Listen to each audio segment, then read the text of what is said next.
Vous savez quoi, quand vous faites des commentaires, et ben je les lis. Et donc là, quand j'ai fait la vidéo sur les chevaliers de la table ronde, on m'a suggéré de faire Ivanhoé. Alors, je lis tous vos commentaires. Vous me direz, c'est pas difficile, il n'y en a pas tant que ça.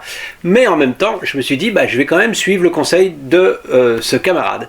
Et donc, juste après le générique, on va parler d'Ivanhoé.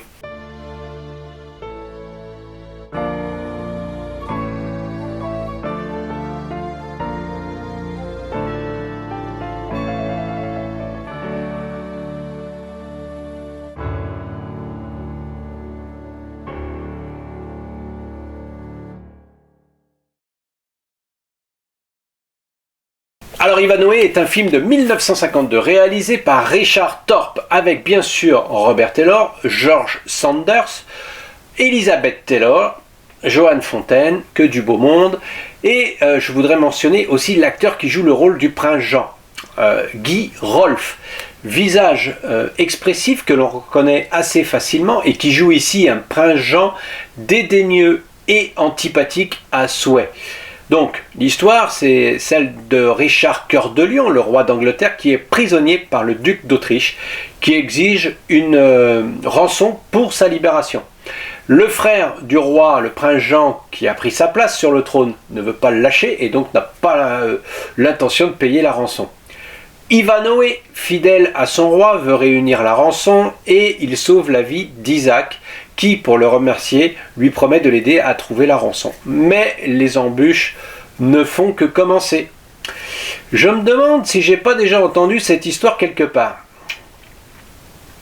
Ah oui, Robin des Bois, les aventures de Roboin avec Hérolfine en 38 de Michael Curtis. C'est exactement la même histoire, transposée au temps des chevaliers. D'ailleurs, on verra Robin des Bois dans ce film-là aussi, hein.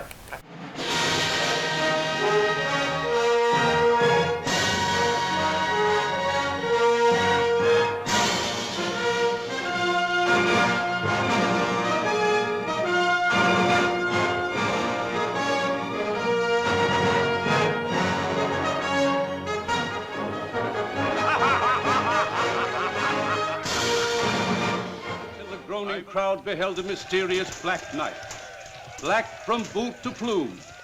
There he was, spurring into the lists to champion the innocent, to defend the right. This knight is no stranger. Only one Saxon could ever fight like that. Sir Ivanhoé? Ivanhoe. Ivanhoe. Ivanhoe. I knew. Knew what, Rowena? That you were safe and that you were alive and that you loved me still.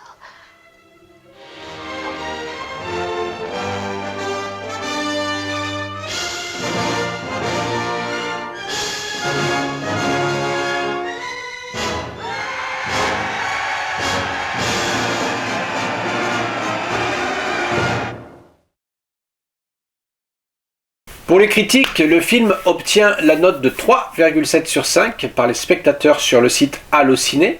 Et c'est vrai qu'on ne s'ennuie pas un seul instant dans ce film, tant il regorge de rebondissements et tout ça tient en 1h45. Donc bravo pour le montage, c'est un film d'aventure médiéval par excellence. Il n'en oublie pas non plus la romance, car en ce temps-là on ne pouvait pas faire sans. Mais même si la chevalerie en prend pour son grade, l'honneur des dames est toujours sauf. Donc, et quelle dame! Joan Fontaine, elle fait qu'illusion, malheureusement, face à la très jeune Elisabeth Taylor, qui est juste magnifique quoi dans ce film, hein. Elle rayonne, elle envoûte, et comme une sorcière, vous savez, avant de se retrouver devant le bûcher. Vous verrez si vous connaissez le film, ça fait référence. Donc fort du succès de ce film, on retrouvera Robert Taylor dans Les Chevaliers de la Table Ronde, donc un an plus tard. Et ce film il a ma préférence, effectivement, parce que il y a plus de panache, il y a plus de couleurs, les combats sont un peu mieux orchestrés. Car ici, les combats à l'épée sont pas forcément grandioses. Il manque d'ampleur. L'assaut des châteaux avec ces sauts de flèches jetés sur les fortifications, ça fait sourire quoi. Il y a un mec qui tire une flèche, il y en a... c'est bizarre, c'est vraiment bizarre. Mais bon. Mais il y a aussi tout le meilleur, notamment durant les tournois, avec ses chevaux s'élançant et se fracassant sur les boucliers, les combats au corps à corps avec les haches et autres armes de cette époque. Donc le film a quand même de beaux arguments, quoi. Il a un charme désuet, ça on peut pas y couper, mais qui nous enveloppe dans un voile de soie doux et réchauffant. C'est l'effet que fait un tel film sur le bon public. Alors les plus jeunes vont s'ennuyer ferme, hein, ça c'est clair, très certainement qu'ils se rabattront sur un Ridley Scott médiéval, à vous de choisir lequel, hein. Il y en a quelques-uns, du Robin des Bois au film avec notre ami, ah ça y est, j'ai encore un trou de mémoire, le petit blondinet là, qui joue les Jason Bourne, enfin bon vous m'avez compris, c'est celui-là, hein. Et histoire d'enfoncer encore le clou, je terminerai avec une mention spéciale sur Guy Rolfe, magistralement haïssable dans son rôle du prince Jean. Les petits plus. Alors ce film, eh ben, il fut un très beau succès de l'année 52 puisqu'il rapporta un peu plus de 10 millions de dollars au box-office. Le tournage s'est achevé en un peu plus de 2 mois, seulement de mi-juillet à mi-septembre 51. Donc c'est une belle performance, hein. Joan Fontaine a joué Lady Rowena dans ce film, qui implique le retour du roi Richard Cœur de Lion sur le trône d'Angleterre, aimé Robin de Locksley en tant que personnage mineur. Sa sœur, Olivia de Havilland, a joué le rôle principal romantique aux côtés d'Errol Flynn, donc dans l'aventure de Robin des Bois.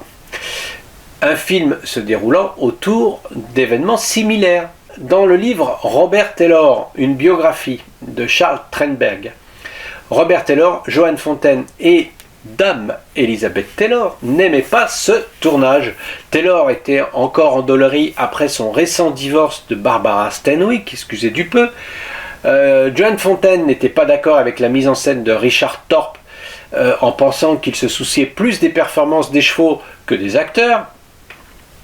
Et Elisabeth Taylor était jeune, certes, mais était déjà elle-même, c'est-à-dire une petite starlette capricieuse. Voilà. Alors, le directeur Richard Thorpe, on revient à lui, a travaillé avec Robert Taylor à 8 reprises. La foule en délire en 38, Ivanhoé donc en 52, La Perle Noire en 53, ainsi que Les Chevaliers de la Table Ronde, Les Aventures de Quentin Duvar, Contrebande au Caire en 57 et Les Aventuriers du Kilimandjaro en 59, sans oublier La Maison des 7 Faucons en 59 également. La MGM avait espéré faire d'Ivanhoé un rappel pour les vedettes du méga succès Les Mines du Roi Salomon, déjà mentionné sur cette chaîne, avec Stewart Granger pour jouer le rôle d'Ivanhoé et bien sûr Deborah Kerr pour jouer le rôle de Rowena. Granger avait un planning bien trop chargé à cette époque et Deborah Kerr a décliné l'offre. Elle avait signé le contrat et elle a décliné, elle a proposé quelqu'un d'autre, tout simplement parce qu'elle était enceinte et que sa grossesse ne lui permettait pas de jouer ce rôle. N'oublions pas, durant cette période, l'aspect des chasses aux sorcières a sûrement dû résonner, puisqu'en 1952, lorsque le macartisme était à son apogée et qu'il affecta directement la production d'Ivanhoé, l'une de ses scénaristes, Marguerite Roberts, une ancienne membre du Parti communiste, a été mise sur la liste noire. Et après avoir refusé de témoigner devant la commission des activités anti-américaines de la Chambre des représentants, la MGM a supprimé son crédit de scénariste sur Ivanhoé. Elle n'était plus au générique. Et bien pour conclure, on va dire que ce film est un merveilleux film d'aventure romantique avec son lot de jolies tenues, on va dire, même si, encore une fois, je trouve que c'est un petit peu en dessous des chevaliers de la table ronde. Robert Taylor apporte un petit peu de profondeur à son personnage. Joan Fontaine est très belle dans son rôle de composition, mais naturellement Elisabeth Taylor lui vole la vedette. Donc voilà, pas besoin d'en rajouter plus. C'est un film, un classique. On n'a pas besoin d'en dire plus. Bien voilà, c'est terminé pour aujourd'hui. J'espère que vous avez aimé cette présentation d'Ivanhoé, la comparaison avec les Chevaliers de la Table Ronde. Dites-moi ce que vous en pensez dans vos commentaires, si vous êtes d'accord avec moi. N'oubliez pas de liker.